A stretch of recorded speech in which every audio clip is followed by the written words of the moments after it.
Welcome to Drill Down Earnings. We have quarterly results from Amazon.com. What an amazing quarter for this company. I'm Cory Johnson, Chief Market Strategist of Epistrophy Capital Research. We look at the 50 most important companies in technology. Amazon has not performed like one of the great technology companies in the last year in terms of the stock, but the business sure is. Let's look at the difference between what's happened to the business and what's happened to the stock. These numbers are better than Wall Street expected, both in terms of revenues and earnings per share. I guess $180 billion in revenues, fantastic. 13% year-over-year growth. This is growth at scale like we've kind of never seen before. Really impressive. Margins took a hit. Operating margins took a hit when we look kind of beyond those top line numbers.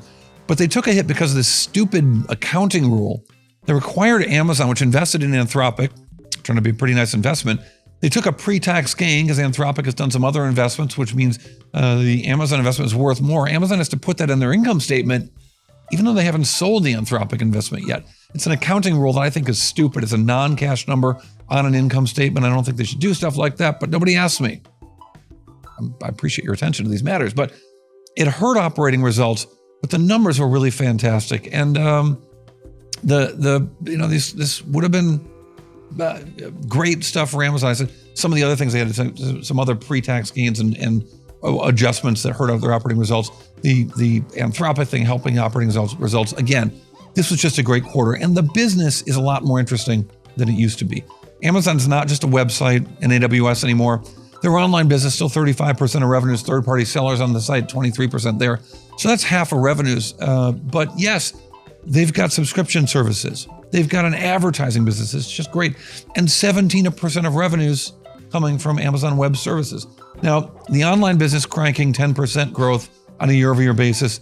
Fantastic numbers, nearly $70 billion.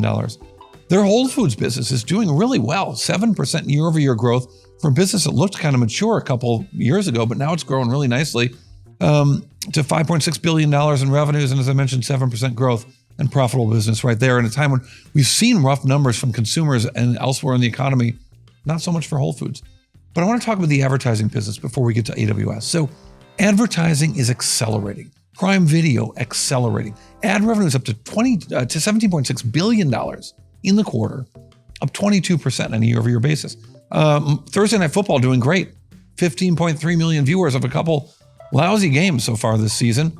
The NBA on Prime also debuting a nice game there, a couple nice games. 1.25 million users in the US. That's also doing great. I've been watching those games. But the big story has got to be AWS. AWS growth is now at 20% on a year-over-year basis. It's the fastest they've grown this business in 3 years. They've got a $33 billion in quarterly revenue, backlogs of $200 billion, supported by large AI and cloud infrastructure projects. Project Rainier is a big thing they've got going there that's going quite well. They talked about a project with Anthropic Claude models are being trained on 500,000, not NVIDIA chips, but Trainium 2 chips, custom designed by Amazon. Now, one way to look at the AWS business is that while it's only 17% of revenues, it is a huge part, 2/3 of the profits, the operating profits for this company. It lets them do everything else that they do. And the market loved these numbers. The results sent the stock market crazy.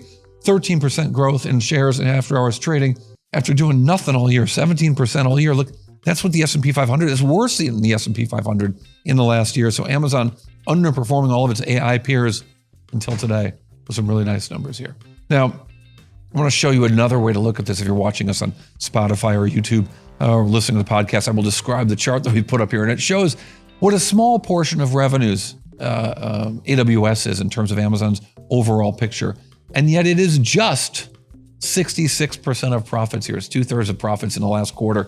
And again, Wall Street loved that. And that is why Andy Jassy, the CEO of Amazon, who used to run the AWS business, is now running the whole company because of the great success that they've had there. And he understands you've got to invest to make that happen. And he's more than willing to do so.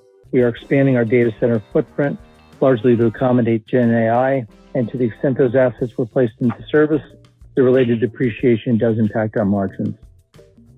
As we've long said, we expect AWS operating margins to fluctuate over time, driven in part by the level of investments we're making. We'll continue to make significant investments, especially in AI, as we believe it to be a massive opportunity with the potential for strong returns on invested capital over the long term. So yeah, massive long-term returns. You're seeing at Amazon, you're seeing free cash flow growth, you're seeing them spend a lot of money because they think there's a lot more money to be made in the world of AI. I think you got to agree when you look at these numbers. But what's it all mean? What's your big drill on earnings takeaway, and what's your the bite? The drill on earnings bite, the one number that tells us a whole lot? I'll tell you that, but please subscribe to this podcast or webcast, however you're watching this on YouTube or Spotify or iTunes or wherever you're listening to this. It really helps us continue to offer these earnings and analysis things in addition to the written reports we have for clients and all the media appearances we do and the advisory work we do. These things require your subscriptions to keep us here providing them. So we appreciate that. All right, so your summary. Amazon.com with Q3 numbers. Your essential summary, your drill on earnings takeaway tells us we saw 13% revenue growth, $180 billion in revenues. But the real important takeaway here wasn't the great advertising business. It wasn't the nice Whole Foods numbers we got here. No, it was AWS, Amazon Web Services, surging 20% year over year growth. The fastest growth they've seen since 2022. And that $33 billion is nothing compared to the $200 billion backlog that they reported in the conference call here. It's very impressive stuff from Amazon Web Services. It shows that maybe they're gaining share, but just terrific businesses online, whether it's Microsoft Azure, Oracle's OCI business is doing so well. And then we see it at Google Cloud Services, who can forget, but Amazon still crushing it with AWS. All right, thanks for checking out Drill Down Earnings. I'm Cory Johnson. Check us out on all the socials at X. I'm at Cory TV. Instagram, TikTok, YouTube, at Drill Down Pod, on all the podcast platforms. You hear the very latest from Epistrophy Capital Research.